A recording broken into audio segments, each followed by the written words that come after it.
Hello aspirants, welcome you all our online platform. Today we will discuss about the topic is vitamin. यानी कि आज हम बातें करने वाले हैं विटामिन्स के बारे में।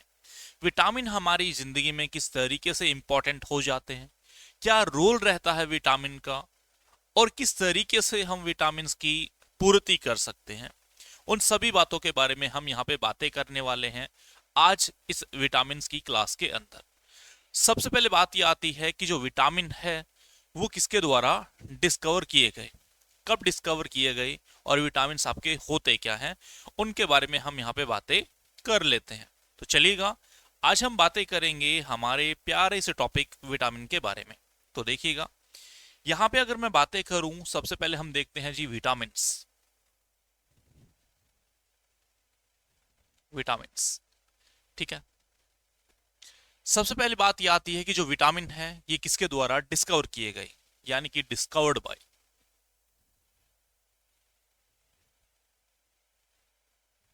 डिस्कवर्ड बाय यानी कि विटामिन को किसके द्वारा डिस्कवर किया गया।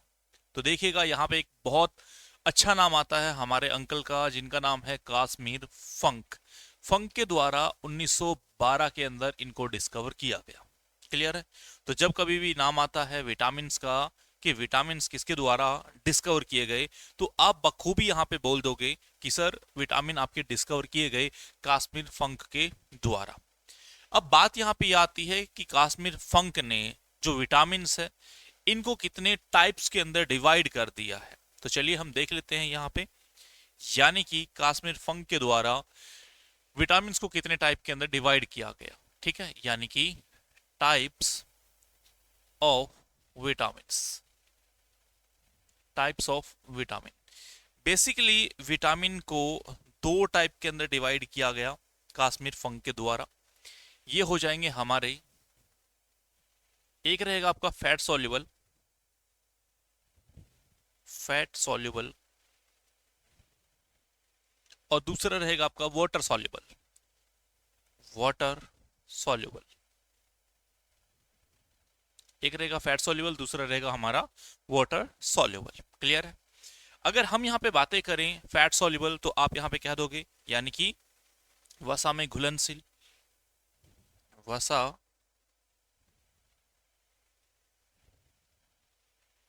वसा में घुलनशील। ठीक है।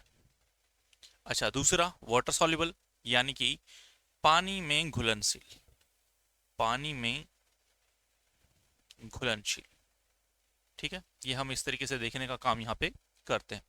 सबसे पहला सवाल यहाँ पे आता है कि सर जो फैट सॉल्युबल है ये हमारे कौन कौन से रहेंगे। तो देखिएगा, यहाँ पे आ जाता है आपका एग्जाम्पल के तौर पे, यानी कि विटामिन के, ई, डी, ए, कीड़ा। यानी कि ये वो सभी विटामिन है आपके जो फैट सॉल्युबल रहेंगे। ठीक है, ये हमने यहाँ पे देखने का काम किया कि हमारे फैट सॉल्युबल कौन कौन से होंगे। वाटर सॉल्युबल की अगर हम बात करें तो यहाँ पे आ जाएगा आपका vitamin C and vitamin B complex. Vitamin B complex, हमने इसको कॉम्प्लेक्स क्यों कहा, क्योंकि बी की हम यहाँ पे पूरी कंप्लीट फैमिली देखने का काम करेंगे। यानी कि बी के अंदर कौन कौन से रह जाएंगे, वो सभी विटामिन हम विटामिन बी की फैमिली के अंदर देखने का काम यहाँ पे करेंगे। विटामिन बी1 क्या है, बी2 क्या है, बी3 क्या है, वो सारे वो सभी इसके अंदर हम देखने का काम यहाँ पे करते हैं। अब सबसे पहला सवाल यहाँ पे ये आ जाता है कि जो हमारे विटामिन है क्या ये हमारे बॉडी में बनते हैं या हमें बाहर से लेने पड़ते हैं। तो देखिएगा, ऑलमोस्ट विटामिन हम बाहर से लेते हैं, लेकिन दो विटामिन ऐसे हैं जो हमारी बॉडी के अंदर बनते हैं। अब ये कौन कौन से विटामिन है, देखिएगा, इनमें रहेंगे आपके विटामिन डी एंड विटामिन के। विटामिन डी एंड विटामिन के, विटामिन के, ये दो ऐसे विटामिन हैं जो हमारी बॉडी के अंदर बनते हैं।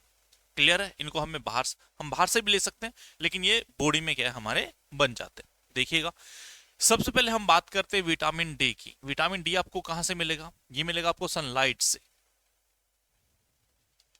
सनलाइट से, सनलाइट किस प्रकार से, देखो मान लो ये सन हो गया, ठीक है, सन से आ रही है सन रेस, सन से आ रही है सनरेज, और सनरेज से आपको प्राप्त हो रहा है विटामिन डी। विटामिन डी, पर ये जो विटामिन डी आपको सनलाइट से मिल रहा है ये आपका इम्प्योर है, यानी कि हम बोल देंगे इसको इम्प्योर। ठीक है, अब आपने कहा सर फिर इसको प्योर करने का काम कौन करता है, तो देखिएगा जो सन रेज है ये आके गिरती है हमारी स्किन के ऊपर। जैसे हमारे स्किन के ऊपर आके गिरेगी, हमारे स्किन के अंदर एक कोलेस्ट्रॉल की फैमिली का एक मेंबर रहता है जिसको हम कहते हैं इर्गेस्ट्रोल। इर्गेस्ट्रोल, इर्गेस्ट्रोल हमारे इस विटामिन डी जो कि इम्प्योर है इसको बदल देगा विटामिन डी प्योर के अंदर, यानी कि हमें विटामिन डी अब प्योर फॉर्म में मिल चुका है। क्लियर है, ये हमारा इस तरीके से रहेगा। तो हमें प्राप्त हो चुका है यहाँ पे विटामिन डी, और विटामिन डी बनेगा हमारी बॉडी के अंदर। क्लियर है, ये हमने यहाँ पे देखने का काम किया। इसके बाद आता है आपका विटामिन के।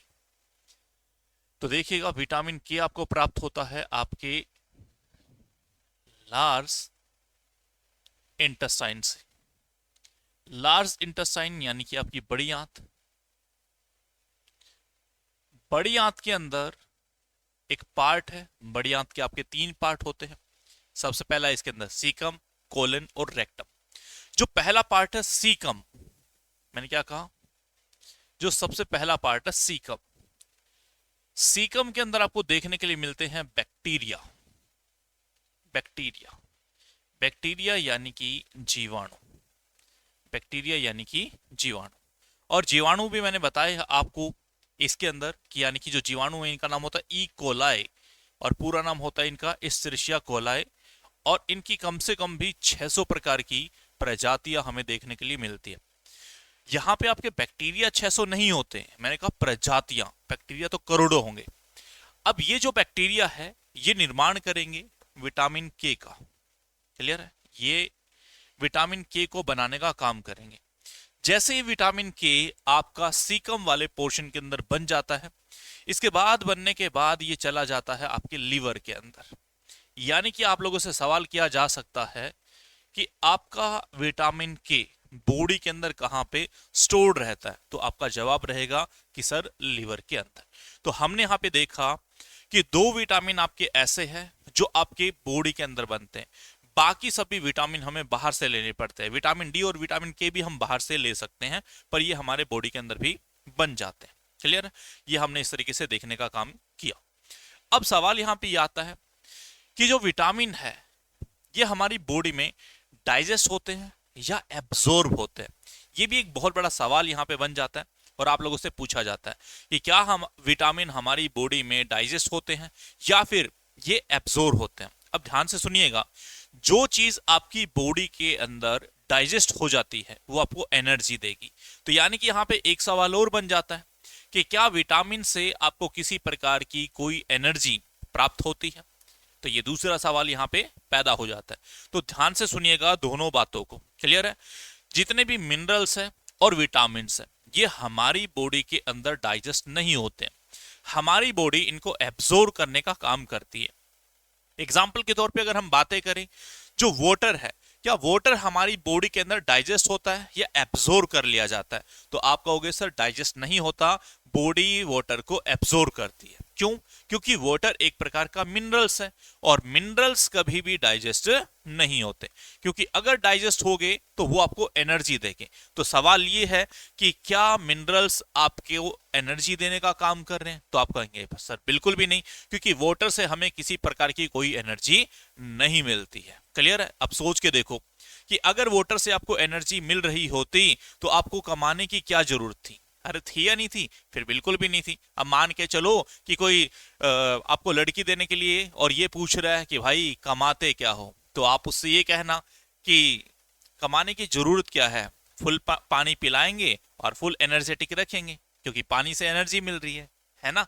पर ऐसा पॉसिबल नहीं है, पानी से किसी प्रकार की कोई भी एनर्जी प्राप्त नहीं होती। अगर सोचो पानी से एनर्जी मिलती तो भाई काम धंधा करने की जरूरत क्या थी, कोई भी जरूरत नहीं थी। क्लियर है, तो हमें समझ में आया कि पानी से कोई एनर्जी नहीं मिलती है।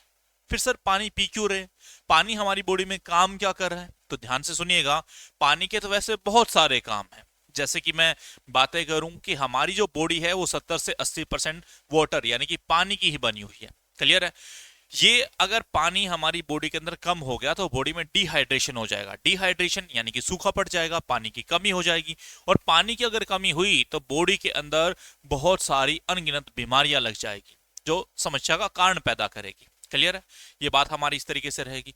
वाटर हमारी बॉडी के अंदर टेम्परेचर को मेंटेन करने का काम करता है, इसलिए वाटर जरूरी है।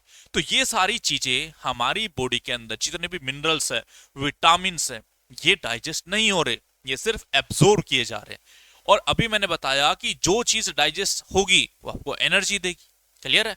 तो ये आपके एब्जॉर्ब हो रहे हैं, तो यानी कि हमें विटामिन और मिनरल से किसी प्रकार की कोई भी एनर्जी प्राप्त नहीं होती है। अब एक और सवाल यहां पे पैदा हो जाता है कि सर अगर इनसे एनर्जी नहीं मिल रही है तो भाई हम खा क्यों रहे हैं, अरे जरूरत क्या है इनकी। तो ध्यान से सुनिएगा, ये हमारे मेटाबॉलिक रिएक्शन को दुरुस्त करने में हमारी हेल्प करते हैं। अगर विटामिन हमने नहीं लिया तो बहुत सारी रिएक्शन बॉडी के अंदर रुक जाएगी, और अगर वो केमिकली रिएक्शन बॉडी के अंदर नहीं हो पाई तो हमारे अंदर बहुत सारे काजेस, विकार, डिजीज पैदा हो सकती है। इसलिए उनकी क्षतिपूर्ति करने के लिए हमें विटामिन और मिनरल्स की जरूरतें होती है। क्लियर है। उसी तरीके से इन विटामिन की हम यहाँ पे बातें कर रहे हैं। तो अभी मैंने बताया कि 2 विटामिन ऐसे हैं जो आपको बॉडी के अंदर ही मिल जाते हैं और बाकी आपको बाहर से लेने पड़ते हैं। अब सवाल ये कि सर ये है कौन कौन से, चलो एक एक करके हम उन सब की बातें कर लेते हैं। और एक प्यारी सी टेबल हमने बनाई है, उसको हम देखने का काम यहाँ पे करेंगे। तो चलेगा, सबसे पहले आ जाता है यहाँ पे फैट सॉल्युबल। ठीक है, यानी कि आपके वसा में घुलनशील कौन कौन से थे, विटामिन के, ई, डी, ए। ठीक है, ये आपके विटामिन हमें यहाँ पे देखने के लिए मिल रहे हैं। सबसे पहले आता है आपका विटामिन ए। क्लियर है, ये हमने देखा। नाम क्या होगा, इसका नाम होता है जी आपका रेटिनॉल। क्लियर है। हिंदी और इंग्लिश के अंदर ये नाम बिल्कुल एज इट इज सेम ही रहेंगे, रेटिनॉल। अब समस्या यानी कि इससे डिजीज क्या होगी, डेफिशिएंसी क्या होगी, तो देखिए इससे जो सबसे पहली डिजीज बताई गई है यानी कि हाइपर केराटोसिस। ये होता क्या है, हाइपर का मतलब ज्यादा, केराटोसिस यानी कि जो हमारी स्किन है वो भी किसकी बनी है, कैरेट की बनी है। क्लियर है, यानी कि कैरोटीन प्रोटीन से मिलकर बनी है। और अगर ये कैरोटीन प्रोटीन से मिलकर बनी है तो यहां पे कह रहा है कि हाइपर। अब होगा क्या, जो स्किन है इसका साइज यहां पे बढ़ जाता है, यानी कि थिकनेस यहां पे क्या है, बढ़ जाती है। और बढ़ने की वजह से आपको यहाँ पे दिक्कतें होनी यहाँ पे शुरू हो जाती है। यानी कि ये किससे रिलेटेड है, आपके स्किन से रिलेटेड। दूसरा कहता है नाइट ब्लाइंडनेस। नाइट ब्लाइंडनेस को आप हिंदी में कहते हो रतौंधी। रतौंधी से क्या होगा, आप लोगों ने एक मूवी देखी होगी, बोल राधा बोल, देखी या नहीं देखी, नहीं देखी तो आप अभी जाके क्या देख लीजिए। उसके अंदर कादर खान होते हैं और कादर खान को एक समस्या रहती है कि शाम को 6 बजते ही, यानी कि इधर से सूरज ढला उधर से उसकी रोशनी गई, यानी कि उसको दिखाई देना बंद हो जाता है। कैसे दिखाई देना बंद हो जाता है, जैसे ही सूर्य की रोशनी गई उसकी आंखों की रोशनी भी चली जाती है, यानी कि रात होते ही उसको दिखाई नहीं देता है। जैसे ही सुबह की पहली किरण आएगी वैसे उसकी आंखों की रोशनी उस किरण के साथ आ जाएगी, यानी कि दिन में उसको दिखाई देगा। क्लियर है। तो ये होता है आपका नाइट ब्लाइंडनेस। नाइट ब्लाइंडनेस का मतलब क्या है कि रात को उसको दिखाई नहीं देगा। ठीक है, ओके, ये आपका इस तरीके से रहेगा। इसके बाद आता है कैरोटोमलेसिया। ये भी इसी तरीके की क्या है, हमारी डिजीज हमें देखने के लिए मिल जाती है। ठीक है, तो ये किससे रिलेटेड है, आपके विटामिन ए से। ये आपका इस प्रकार से रहेगा। इसके बाद आ जाओ विटामिन डी। अच्छा, प्राप्त कहां से होंगे, ये देखो भाई प्राप्त कहां से होंगे। देखो वैसे तो इनके अंदर जो सबसे अच्छा माना गया है वो कहता है कि आप गाजर खाइए। ठीक है, गाजर खाइए, हरी सब्जियां खाइए, ये सबसे अच्छे माने गए हैं।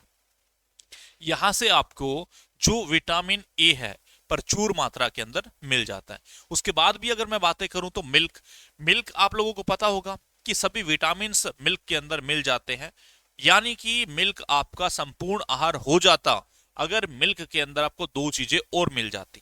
मिल्क के अंदर कौन नहीं मिलता आपको, एक तो विटामिन सी प्राप्त नहीं होता और दूसरा आयरन। अगर ये 2 चीजें आपको मिल जाती तो मिल्क हमारा संपूर्ण आहार बन जाता। पर आज की कैटेगरी के अंदर मिल्क हमारा संपूर्ण आहार नहीं है, क्योंकि आपके मिल्क के अंदर विटामिन सी और आयरन इन दोनों की स्कार्सिटी यानी कि कमी आपको देखने के लिए मिल जाती है। ओके, तो देखो बहुत सारे और यहाँ पे एग्जाम्पल दिए हुए हैं, ठीक है, लीवर हो गया, नट्स हो गया, टमाटो हो गया, ऑरेंज हो गया, कैरेट हो गया, ये सारी चीजें, ठीक है, ये सभी चीजें जहां से आपको प्राप्त हो जाएगा आपका विटामिन ए। अब सवाल ये आता है कि सर इनमें से सबसे ज्यादा इंपॉर्टेंट क्या है, हमसे पूछा क्या जा सकता है, हमें याद क्या रखना है। तो देखिएगा जो 70% इंपॉर्टेंट है वो है हमारे नेम, यानी कि आपको इनके नाम याद रखने होंगे। दूसरा दूसरा आता है यहाँ पे डेफिशिएंसी। 30% के अंदर जो पूछी जाती है वो है आपकी डेफिशिएंसी, यानी कि आपको इनसे होने वाले रोग, इनसे होने वाली बीमारियों का पता होना चाहिए। क्लियर है, ये आपका इस प्रकार से रहेगा। अच्छा, रिसोर्सेज का ऐसा है कि ये आप लोगों से नहीं पूछे जाएंगे। क्यों नहीं पूछे जाएंगे? क्योंकि अगर किसी चीज का एक डेफिनेट सोर्स हो तो पूछा जा सकता है। इनके इंडेफिनेट सोर्स है, क्या पता इनसे भी अलग और भी बहुत सारी चीजें हो जहां से ये सब विटामिन आपको प्राप्त हो जाए, इसलिए ये चीजें इंडेफिनेट है और इंडेफिनेट चीजों के बारे में बहुत कम पूछा जाता है, ना के बराबर। क्लियर है, तो जो आपको याद रखना है वो मैंने बता दिया है। अब आ जाओ विटामिन डी, नाम क्या होगा? कैल्सीफेरोल। ठीक है जी, नाम क्या रहेगा? कैल्सीफेरोल। अब सवाल यह है कि सर इससे समस्या क्या होगी? इससे समस्या होगी रिकेट्स की। रिकेट्स किसके अंदर होगा? अडल्ट चाइल्ड के अंदर, ये होगा जी चाइल्ड के अंदर, छोटे बच्चों के अंदर। ऑस्ट्रोमलेशिया ये होगा अडल्ट के अंदर यानी कि जवानों के अंदर। सर होता क्या है, इसमें जो हमारी हड्डियां हैं, हड्डियों का ओरिएंटेशन बिगड़ जाता है। यानी कि आप लोगों ने देखा होगा कि बहुत सारे लोग, कभी आप रेलवे स्टेशन, बस स्टैंड की साइड गए हो या फिर आप किसी धार्मिक स्थल के बाहर गए हो, वहां पे आप लोगों ने देखा होगा कि बहुत सारे लोग बैठे होते हैं जिनके हाथों की, पांव की ओरिएंटेशन थोड़ी सी बिगड़ जाती है। तो वो किसकी वजह से हो रहा है? वो डेफिशिएंसी ऑफ विटामिन डी की वजह से यहाँ पे हो पा रहा है। क्लियर है? अब आप कहोगे सर हम ऐसा क्या खाएं जहां से हमें विटामिन डी प्राप्त हो जाए? तो एक तो मैंने अभी बताया था कि आप सनलाइट से प्राप्त कर सकते हैं विटामिन डी को, ठीक है, तो ये तो सबको ही मिल रहा है। इनके अलावा आप कहां से प्राप्त कर सकते हो? तो देखिएगा इनके अलावा आप मिल्क से प्राप्त कर सकते हो, क्योंकि मैंने अभी बताया कि मिल्क के अंदर अगर आपको नहीं मिलता है तो विटामिन सी एंड आयरन, बाकी सभी विटामिन प्रेजेंट होते हैं मिल्क के अंदर, प्रचुर मात्रा में आपको मिल सकते हैं। इसके बाद अब फिश से, एग से, लीवर से या बीफ वगैरह से भी क्या है, इनको प्राप्त कर सकते हैं। ठीक है, ये चीजें आपकी इस प्रकार से रहेगी। हमने देखा विटामिन डी को। इसके बाद आ जाओ विटामिन ई यानी कि टोकोफेरोल। ठीक है, विटामिन ई का नाम रहेगा आपका टोकोफेरोल। टोकोफेरोल के अंदर देखा जाता है कि कमी यानी कि स्कार्सिटी या डेफिशिएंसी किस चीज की रहेगी, कौन कौन सी यहां पे बीमारियां आपकी हो सकती है। देखो इनके अंदर जो सबसे मेन आती है वो है आपकी स्टेरिलिटी। इसको इनफर्टिलिटी भी कहा जाता है। इनफर्टिलिटी, इनफर्टिलिटी का मतलब क्या है कि यानी कि जनन शक्ति के अंदर कमी आ जाती है।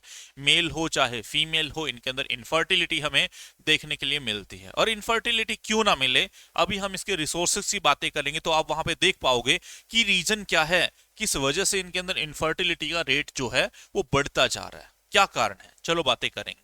ठीक है, अच्छा, हेमोलाइसिस, हेमोलाइसिस आपका होता है किससे रिलेटेड? आपके ब्लड से रिलेटेड।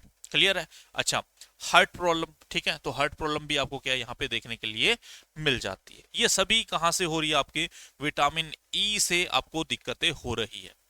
अब सवाल ये था कि सर इनको हम प्राप्त कहां से करें? तो देखो जो विटामिन ई है, टोकोफेरोल है, ये आपको प्राप्त हो जाता है ऑयल से, घी से, बटर से, इन सब से प्राप्त यहां पे हो जाता है। क्लियर है? अब देखो ये सारी चीजें अगर फीमेल को कहा जाए कि भाई आप इनका सेवन करो, अब फीमेल कहते हैं कि अगर हम इनका सेवन करेंगे तो हमारा तो फिगर खराब हो जाएगा, हम क्यों सेवन करें, हम तो नहीं करेंगे। नहीं करोगे मतलब कहने का मतलब क्या है कि फिगर खराब नहीं होना चाहिए, भले जिंदगी खराब हो जाए कोई भी दिक्कत नहीं है। क्लियर है? तो ये सारी चीजें हमें इसके अंदर देखने के लिए मिलती हैं। इनके अलावा अदर रिसोर्सेज क्या है जहां से इसको प्राप्त किया जा सकता है? तो आप यहां पे आ जाओ कि पंपकिन है, गवावा है, मैंगो है, अच्छा पोटैटोस है, मिल्क है, नट्स है, सीड्स है, इनसे भी आप यहां पे प्राप्त कर सकते हो विटामिन ई को। ये आपका इस प्रकार से रहेगा। ठीक है, चलो नेक्स्ट देखते हैं हम विटामिन के। विटामिन के इसको हम कहते हैं फिलोक्यूनोन, ठीक है, या फिर फाइटोमेडियन के नाम से भी हम यहाँ पे जानते हैं, या फिर नॉर्मली फिलोक्यूनोन, फिलोक्यूनोन, ठीक है, फिलोक्यूनोन के नाम से हम इसको क्या है जानते हैं। ओके, अब सवाल यह है कि सर इससे समस्या क्या होगी। तो इसने यहाँ पे दो समस्या बता रखी है, एक तो है हीमोरेस और दूसरा है नॉन क्लॉटिंग। दोनों का मतलब एक ही है कि भाई आपकी बॉडी में एब्सेंस ऑफ ब्लड क्लॉटिंग हो जाएगा, यानी कि रक्त का थक्का नहीं बन पाएगा, ठीक है। अगर हुई विटामिन डी की कमी, यानी कि विटामिन डी हमारी बॉडी के अंदर ब्लड क्लॉटिंग करवाने में एक मेन फैक्टर का रोल अदा करता है। वैसे तो ब्लड क्लॉटिंग हमारी बॉडी के अंदर आपका प्लेटलेट्स करवाने का काम करता है, लेकिन क्या सिर्फ और सिर्फ प्लेटलेट्स ही बॉडी के अंदर विटामिन क्या सिर्फ प्लेटलेट्स ही आपकी बॉडी के अंदर ब्लड की क्लॉटिंग करवाने का काम करता है, या इसके अलावा और भी बहुत सारे फैक्टर हैं जो आपके ब्लड की क्लॉटिंग करवाने का काम करते हैं। तो ध्यान से सुनिएगा, ऐसे ऐसे 13 फैक्टर है, 13 फैक्टर है जो आपके ब्लड क्लॉट करवाने में सहायता करते हैं, ठीक है। इनके अंदर से जो प्लेटलेट्स है वो आपका मेन है, और उसके बाद अगर हम बातें करें यहाँ पे विटामिन के भी अहम रोल अदा करने का काम करता है। और आप लोगों ने ये भी सुना होगा कि अगर जहां पे आपकी बॉडी पे कोई कट लगा और आपकी बॉडी से ब्लड निकलता ही जा रहा है, निकलता ही जा रहा है, और एक टाइम ऐसा आया पूरा ब्लड निकल गया, पूरा ब्लड निकलने की वजह से यहाँ पे डेथ होगी उस बच्चे की, तो आपको एक रोग है जिसको कहते हैं हम हीमोफीलिया, ओके है। लेकिन वो इस कैटेगरी के अंदर नहीं आता, वो आपको एक जेनेटिक डिजीज के अंदर देखने के लिए मिलता है, ठीक है। आई होप आप लोगों को ये बातें समझ में आई होगी। चलते हैं इससे आगे, नेक्स्ट देखिएगा।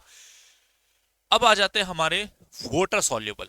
अभी तक हम पढ़ रहे थे फैट सॉल्युबल। फैट सॉल्युबल के बारे में हमने बातें की, KED के बारे में, कीड़ा के बारे में। इसके बाद आ जाता है वाटर सॉल्युबल। वाटर सॉल्युबल के अंदर कौन आ जाता है आपका, vitamin C and B complex, यानी कि विटामिन बी की हम पूरी फैमिली को देखने का काम यहाँ पे करेंगे। तो देखिएगा, सबसे पहले आता है यहाँ पे विटामिन सी, ठीक है। विटामिन सी नाम क्या होगा, एस्कॉर्बिक एसिड या फिर एस्कॉर्बिक अम्ल के नाम से हम इसको यहाँ पे जानते हैं। समस्या क्या होगी, स्वेलिंग ऑफ गम्स या फिर स्कर्वी। ये समस्या आपको देखने के लिए मिलती है, जो आपके गम्स है, मसूड़े हैं, उनके अंदर स्वेलिंग वगैरह आ जाती है, स्कर्वी वगैरह की समस्या आपको क्या है देखने के लिए मिलती है। अब सवाल ये है कि सर ऐसा क्या खाएं जिसकी वजह से हमें समस्या ना हो। तो ऐसा कहते हैं कि आप हर प्रकार के सिट्रस फ्रूट का सेवन कीजिए, यानी कि हर प्रकार के खट्टे पदार्थ, और खट्टे पदार्थों के अंदर सबसे अच्छा जो माना गया है वो है आपका आंवला, ठीक है। आप किसका सेवन करोगे, आंवले का, ठीक है। आंवला आपका सबसे अच्छा यहाँ पे माना गया है, ओके। अब सवाल ये आता है कि सर इनके अलावा अदर रिसोर्सेज की बातें करें, ठीक है।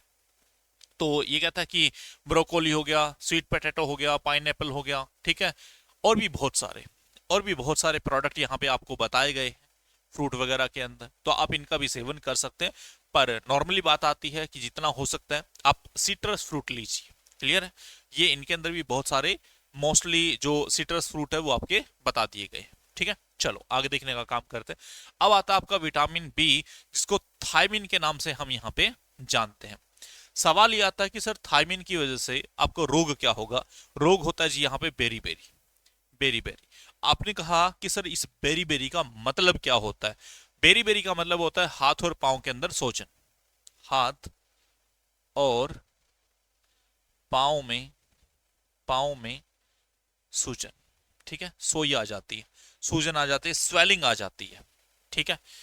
अब सवाल यह है कि सर हम ऐसा क्या खाएं कि जिसकी वजह से हमें यह समस्या देखने के लिए ना मिले। तो ऐसा कहते हैं कि आप खाइए पल्सेस, यानी कि हर प्रकार की दाल का आप सेवन कीजिए, हर प्रकार की दाल, ठीक है। आप हर प्रकार की दाल खाइए इसके अंदर, जिसकी वजह से आपको समस्या नहीं होगी। यानी कि आप पल्सेस एंड ग्राउंडनट यानी कि मूंगफली का सेवन कर सकते हो, जिनसे आपको इस प्रकार की दिक्कतें देखने के लिए नहीं मिलेगी, ओके। अच्छा, और क्या बताया गया है, इसने कहा कि आप fresh fruits, potatoes, sweet potatoes, peas, corn, इनका भी यूज यहाँ पे आप कर सकते हैं, क्लियर है। ये भी आपके उतने ही फायदेमंद है जितने की आपकी दालें हैं, ओके। ये आपका इस प्रकार से रहेगा। चलते हैं आगे। आगे आता आपका विटामिन B2, नाम राइबोफ्लेविन। किसके नाम से जाना जाता है, राइबोफ्लेविन के नाम से जाना जाता है। अब सवाल यह है कि सर इससे समस्या क्या होगी। इससे जो मोस्ट प्रॉबेबली जो आपको समस्या होती है वो होती है क्रैकिंग की, ठीक है। क्रैक्स, क्रैक्स कहाँ पे, तो देखिए आपकी स्किन के अंदर, स्किन के अंदर कहाँ पे, खासकर आपके माउथ के अंदर जो ये किनारे दे रखे ना, यहाँ से आपका माउथ यहाँ पे कटना, क्रैक होना शुरू हो जाता है। एक होता है फटना, फटता होता है अकॉर्डिंग टू वेदर, जब आपका वेदर चेंज होता है होठों की पपड़ी ऐसे फटना शुरू हो जाती है। तो हम फटने की बात नहीं करें, हम बातें करें क्रैकिंग्स की। क्रैक कहां से होगा, यहां से क्रैक होना शुरू हो जाता है, आगे आगे बढ़ेगा, ठीक है। आपको ये इस प्रकार की दिक्कत होती है। इसके बाद कहता है कि रेडनेस ऑफ आई, आप लोगों ने बेवड़े देखे हैं जो सुबह सुबह तैयार हो जाते हैं दारू पी के, वैसे ही फीलिंग आपको देखने के लिए मिलेगी राइबोफ्लेविन के पेशेंट के बारे में, कि जिनके अंदर यहाँ पे विटामिन बी2 की कमी हो जाती है, वो भी इसी प्रकार आपको फील आएंगे कि भाई इसने भी सुबह पहले क्या है, अच्छी खासी बोतल गटक के ये बैठ गया है। इस तरीके की फीलिंग आपको देखने के लिए मिलेगी, ओके है। तो यानी कि रेडनेस ऑफ आई, ये समस्या आपको देखने के लिए यहाँ पे मिल जाती है, ठीक है। तो हमने देखा कि मोस्ट प्रोबेबली कौन कौन सी समस्या विटामिन बी2 की कमी से, राइबोफ्लेविन की कमी से यहाँ पे देखने के लिए मिल जाती है। अब सवाल ये आता है कि सर ऐसा क्या खाएं, तो देखिए इसके लिए जो सबसे अच्छा रहता है वो है आपका एग, ठीक है। अच्छा, नॉन वेज, अच्छा, इसके बाद में आपका फिश, ये सबसे इंपॉर्टेंट हो जाते हैं, ठीक है।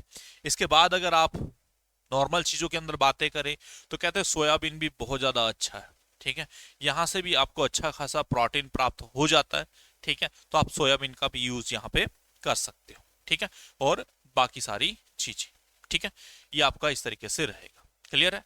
आई होप आप लोगों को बातें समझ में आ रही होगी। चलते हैं आगे नेक्स्ट पेज की तरफ। नेक्स्ट है जी हमारा विटामिन बी3, ठीक है। इसको हम नियासिन या फिर निकोटीन एमाइड, नियासिन या फिर निकोटीन एमाइड के नाम से हम जानते हैं। आपने कहा सर इससे समस्या क्या होगी, तो देखिएगा इससे समस्या होती है जी व्हाइटनिंग ऑफ हेयर, यानी कि बालों का सफेद होना। और इसके अंदर जो सबसे अच्छा सोर्स माना गया है कि आप कहां से प्राप्त करें, तो कहते हैं आप जितना हो सकता है शुगर केन यानी कि गन्ने का इस्तेमाल कीजिए, जूस पीजिए, ठीक है। तो वो आपके लिए सबसे ज्यादा फायदेमंद रहता है, ठीक है। इनके अलावा भी आप, मैंने कहा ना कि किसी भी चीज के एक ही रिसोर्सेज नहीं हो सकते, डिफरेंट डिफरेंट रिसोर्सेज से आप चीजों को प्राप्त कर सकते हैं। जिस तरीके से इसने बताया कि कैरेट्स हो गए, आलमंड्स हो गए, ठीक है, इन सारी चीजों से भी आप यहाँ पे विटामिन बी3 को प्राप्त कर सकते हो, ठीक है। ये आपका इस प्रकार से रहेगा। चलते हैं आगे। नेक्स्ट देखिएगा विटामिन बी5, बी5 यानी कि पेंटाथोनिक, हम इसको क्या कहते हैं, पेंटाथोनिक। इसे जो मेजर जो आपको प्रॉब्लम होती है वो है पेलेग्रा की, ठीक है। मेजर जो प्रॉब्लम होती है वो है पेलेग्रा। पेलेग्रा का मतलब होता है त्वचा रोग, त्वचा के होने वाले रोग, ठीक है। त्वचा के रोग आपको यहाँ पे हो जाते हैं। अब आपने कहा कि सर ऐसा क्या खाएं जिसकी वजह से हमें ये समस्या देखने के लिए ना मिले, तो इसके लिए यहाँ पे टमाटो यानी कि टमाटर एंड पोटैटो यानी कि आलू, ये बहुत अच्छे माने गए हैं कि अगर आप इनका सेवन करते हैं तो आपको विटामिन बी5 से रिलेटेड समस्या देखने के लिए नहीं मिलेगी, ठीक है। इनके अलावा और भी बहुत सारी चीजें उन्होंने दी हुई है, जैसे कि ब्रोकोलाई दे रखा है, ठीक है, या फिर लेंटिल्स दे रखा है, स्प्रिट दे रखा है, पीस दे रखा है, ठीक है। ये सारी चीजें भी, यानी कि होल व्हीट को भी आप यहाँ पे इसके सेवन के यूज में कर सकते हैं, ठीक है। अच्छा, ये रहा आपका यहाँ पे इस प्रकार से। चलते हैं आगे विटामिन बी6 की तरफ।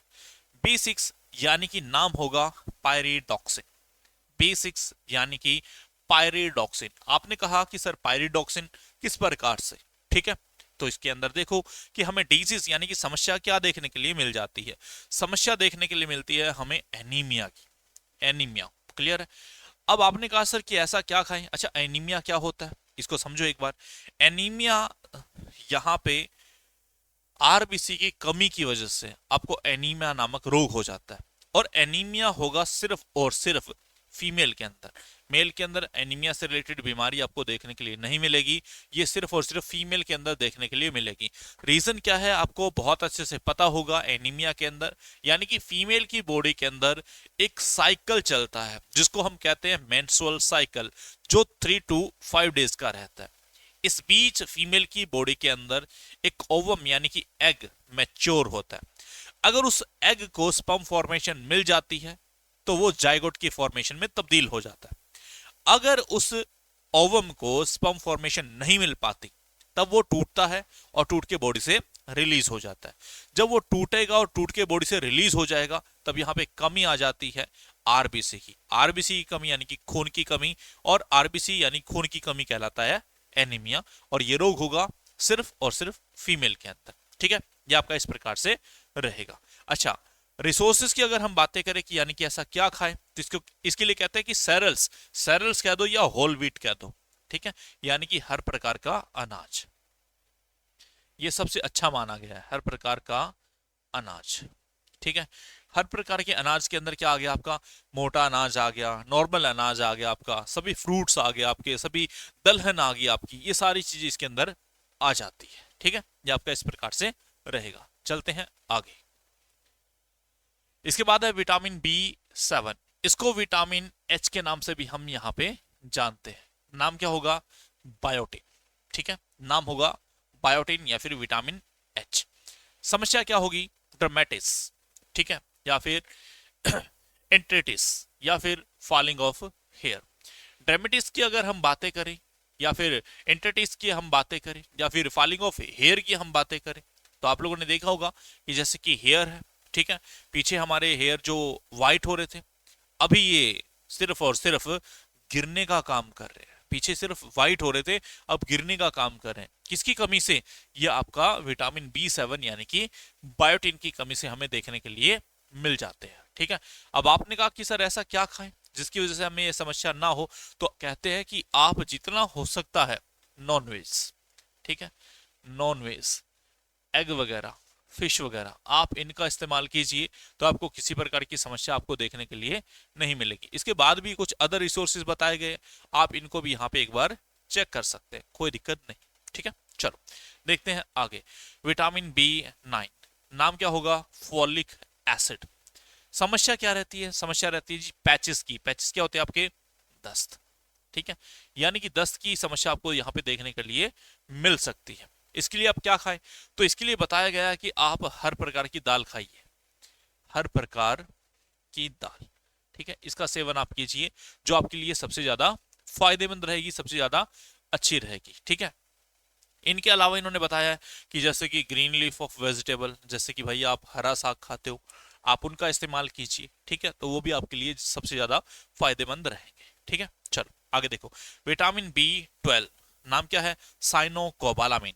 नाम क्या है, साइनोकोबालामिन। समस्या क्या होगी, इसके अंदर समस्या होगी जी यहाँ पे मेगा मेगालोबास्टिक एनीमिया, यानी कि मेजर प्रॉब्लम किसकी आ रही है, एनीमिया की, या फिर परनिसिस ऑफ एनीमिया। ठीक है, इसके अंदर क्या होता है, आपका आरबीसी मर गया, मरने के बाद यानी कि जो नया आरबीसी है वो पैदा होगा, यानी कि ये चीज तो आपके लिए फायदेमंद होगी। परनिसिस ऑफ एनीमिया के अंदर क्या है, यहाँ पे आरबीसी का आकार बदल जाता है। ठीक है, आकार बदल जाता है। ठीक है, आकार बदल जाता है। आकार बदल जाने की वजह से आपकी बॉडी के अंदर प्रॉब्लम करनी शुरू कर देती है। ठीक है, तो ये चीजें आपकी इस प्रकार से रहेगी। सवाल ये कि सर ऐसा क्या खाएं, हमें कहां से प्राप्त होगा विटामिन B12, तो इसके लिए भी बोला गया है कि आप नॉन वेज से प्राप्त कर सकते हैं। ठीक है, आप एग से प्राप्त कर सकते हैं, आप फिश से प्राप्त प्राप्त कर सकते हैं, ये सारी चीजें। इनके अलावा और भी बहुत सारी चीजें बताई है, यहां से भी आप विटामिन B12 को प्राप्त कर सकते हैं। ठीक है, तो ये हमने आज देखा विटामिन के बारे में। आई होप आप लोगों को बातें समझ में आई होगी। अगर फिर भी किसी प्रकार की कोई दिक्कत है, कोई समस्या है, तो आप हमें कमेंट करके बता सकते हैं।